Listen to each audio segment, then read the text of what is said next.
ଆଜି ଗୋଟିଏ ସୁନ୍ଦର କବିତା ନେଇକି ଆସିଛି। କବିତାଟିର ନାମ ହେଲା ଜୀବନଟା ଅଟେ ଖରା ଛାଇ। ଆସନ୍ତୁ ଶୁଣିବା କବିତା ଜୀବନଟା ଅଟେ ଖରା ଛାଇ। ମଣିଷ ଜୀବନ ଅଟେ ଖରା ଛାଇ, କେବେ ସୁଖରେ ଭାସଇ ଦୁଃଖରେ ତେନ୍ତଇ, ମାୟା ରୂପକ ବହ୍ନିରେ ସବୁ ଜଳାଞ୍ଜଳି ଦେଇ, ଅନ୍ଧାରରେ ବାଟ ଚାଲି ଆଲୋକ ଖୋଜଇ। ଜୀବନଟା ଅଟେ ଖରା ଛାଇ, ଜୀବନଟା ଅଟେ ଖରା ଛାଇ।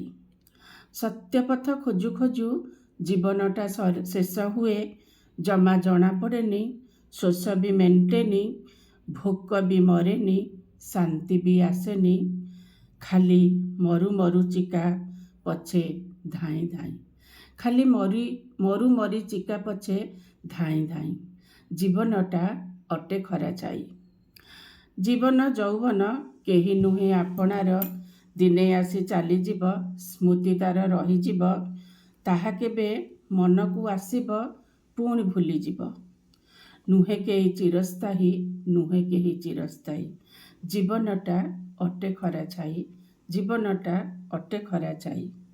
କେବେ ଆସେ ବର୍ଷା କାଳ, ପୁଣି ବସନ୍ତ, ଥୁରୁ ଥୁରୁ ଶୀତରେ ହେଉ ହନ୍ତସନ୍ତ, ତଥାପି ଅବିରତ ଚେଷ୍ଟା ବଞ୍ଚିବାକୁ ଟିକେ କାହା ଭିତରେ, ସୂକ୍ଷ୍ମ ହୃଦୟ ତନ୍ତ୍ରୀରେ, ଛୋଟ ଜାଗାଟିଏ ପାଇଁ, ଛୋଟ ଜାଗାଟିଏ ପାଇଁ। ଜୀବନଟା ଅଟେ ଖରା ଛାଇ, ଅଟେ ଖରା ଛାଇ। ବଞ୍ଚିବାକୁ ଅହରହ ମନ ଏଇ ପୃଥିବୀରେ, ଗଛରେ ଫୁଲରେ କାହାଣୀରେ ଅବାସଳା ପରେ, ଜଣା ହୋଇ ଆସିଥିଲି ଜଣା ହୋଇ ଚାଲିଗଲେ, ମଣି ବି ସୌଭାଗ୍ୟବତୀ ଏ ସଂସାର ପାରାବାରେ। କେବେ ନ ଭାବେ ମୋର କେହି ନାହିଁ, ମୋର କେହି ନାହିଁ। ଜୀବନଟା ଅଟେ ଖରା ଛାଇ। ନମସ୍କାର, ରହିଲି। ଆଶା ଆପଣମାନଙ୍କୁ ନିଶ୍ଚିତ ଭଲ ଲାଗିଥିବ। ଜୟ ଜଗନ୍ନାଥ।